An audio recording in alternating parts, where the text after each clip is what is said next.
Assalamualaikum warahmatullahi wabarakatuh. Pada kesempatan ini kita akan bahas soal latihan tryout fisika. Nomor 29, perhatikan gambar rangkaian listrik berikut ini. Jadi ini gambarnya, besar epsilon pada gambar di atas agar arus yang mengalir di R3 sebesar 1,8 ampere adalah, jadi epsilon ini adalah yang ditanyakan adalah besar epsilonnya. Di sini, ini adalah gambar rangkaian listriknya. Yang diketahuinya di sini adalah arus pada R3. R3 ini adalah yang ini. Jadi di sini adalah I3. Jadi I3-nya yaitu sama dengan 1,8 ampere. Kemudian yang ditanyakan adalah besar epsilonnya ini. Epsilon ini adalah GGL. Jadi di sini yang ditanyakan adalah GGL-nya sama dengan berapa. Ini yang ditanyakannya. Jadi di sini untuk mencari epsilon ini, yang pertama adalah kita menggunakan hukum 1 Kirchhoff dan hukum 2 Kirchhoff. Kemudian ini kita tentukan arah loopnya. Jadi arah loopnya ini kita tentukan. Di sini kita gambarkan arah loopnya.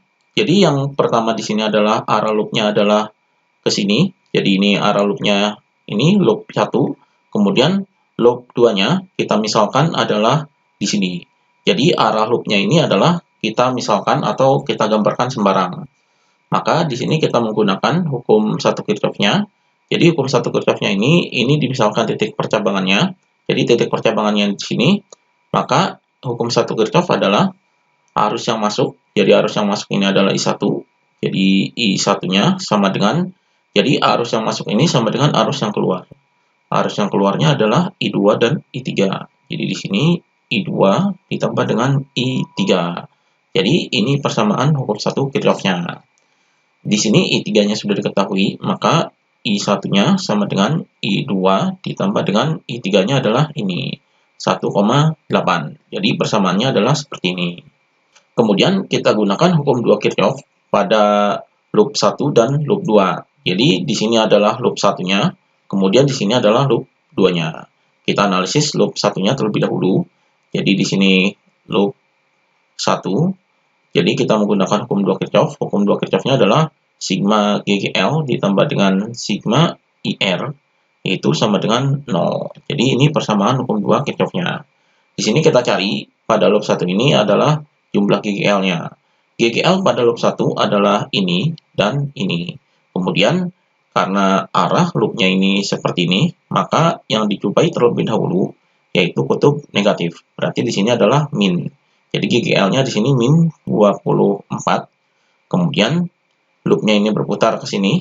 Kemudian di sini GGL-nya dan yang dijumpai adalah kutub positif terlebih dahulu. Berarti ini positif epsilon. Jadi di sini tambah epsilon, kemudian ditambah dengan ini sigma IR adalah yang dilalui loop 1 ini adalah I1 dan I2.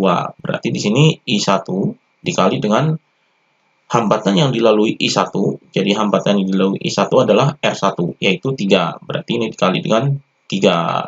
Kemudian, karena ini I1-nya searah dengan arah loop, berarti ini positif I1-nya. Kemudian I2-nya juga searah dengan arah loop, jadi arah loopnya ke sini, dan ini searah dengan arah loop, berarti di sini I2-nya juga positif, jadi plus I2 dikali dengan hambatan yang dilalui I2 adalah ini, R2. Besarnya adalah 2 ohm, berarti sini adalah dikali 2. Kemudian di sini sama dengan 0. Jadi persamaannya menjadi seperti ini. Maka di sini min 24 ditambah dengan epsilon, kemudian ini I1 dikali 3 adalah ditambah dengan 3 I1, kemudian I2 dikali 2, jadi di sini ditambah dengan 2 I2 sama dengan 0.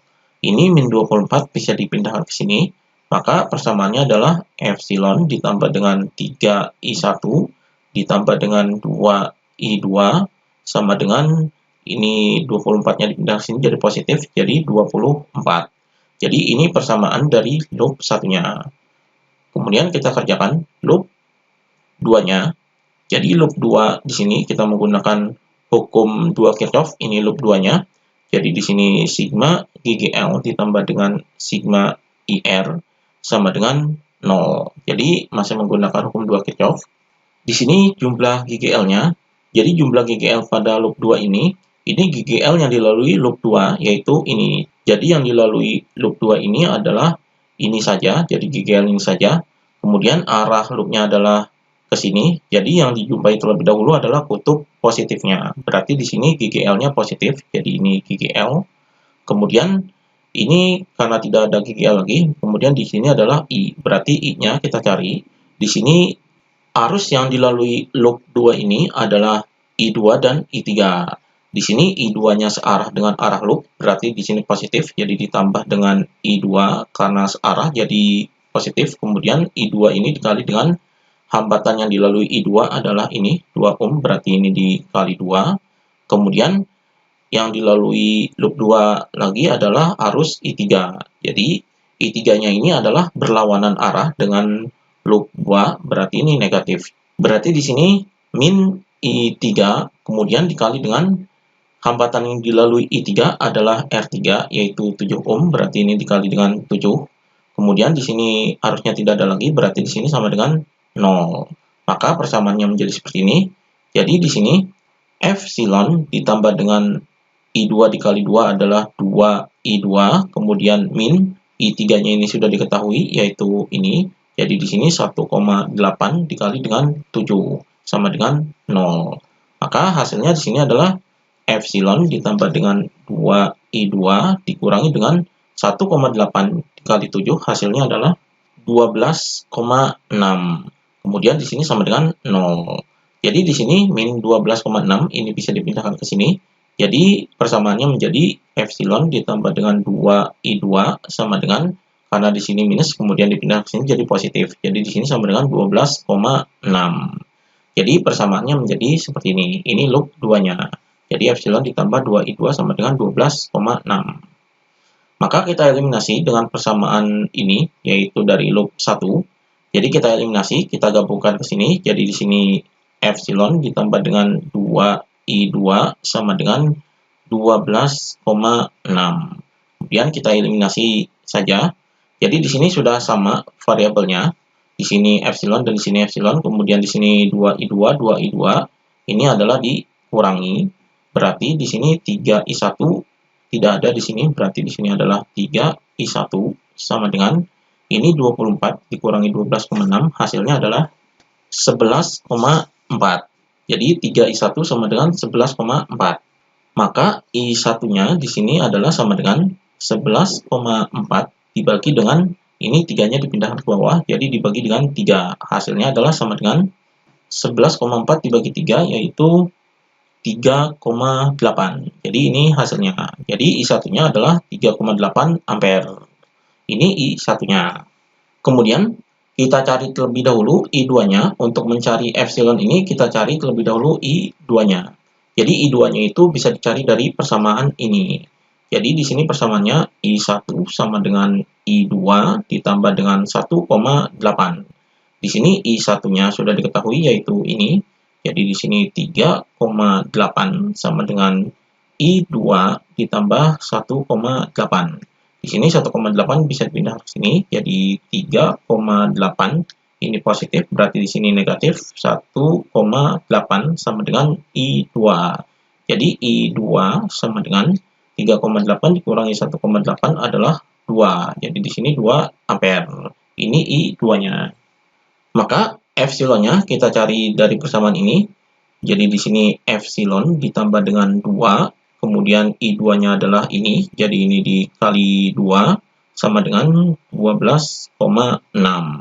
Jadi di sini epsilon sama dengan ini 2 dikali 2 adalah 4. Jadi ini hasilnya 4. Kemudian ini 12,6. Ini 4-nya dipindah ke sini, jadi dikurangi dengan 4. Maka hasilnya adalah sama dengan 12,6 dikurangi 4 adalah 8,6. Jadi epsilonnya adalah 8,6 volt. Jadi GGL-nya adalah 8,6 volt. Jadi di sini jawabannya adalah yang C. Ini jawabannya. Kemudian nomor 30, perhatikan faktor-faktor berikut. 1. Jumlah lilitan kumparan. 2. Laju perubahan flux magnet. Kemudian 3. Arah medan magnet. Yang mempengaruhi GGL induksi kumparan adalah, jadi di sini rumus dari GGL induksi kumparan ini yaitu epsilon sama dengan, jadi epsilon ini adalah GGL, kemudian di sini min N, Kemudian di sini adalah delta flux per delta T. Jadi ini rumus GGL induksi kumparannya. Di sini yang mempengaruhi GGL induksi kumparan adalah perubahan fluxnya. Jadi perubahan flux magnetik yaitu ini. Yang kedua, jadi perubahan flux magnetik yaitu di sini bisa dikatakan adalah laju perubahan flux magnet yaitu ini. Ini laju perubahan flux magnet. Kemudian jumlah lilitan kumparan, yaitu ini, N-nya ini adalah jumlah lilitan kumparan, berarti ini. Jadi yang mempengaruhi adalah jumlah lilitan kumparan, kemudian laju perubahan flux magnet, kemudian di sini ada delta T. Delta T ini adalah selang waktunya. Berarti arah medan magnet ini adalah tidak mempengaruhi. Berarti yang ini adalah salah. Jadi di sini jawabannya adalah 1 dan 2. Jadi jawabannya adalah yang B. Ini jawabannya. Demikian pembahasan latihan tryout fisika.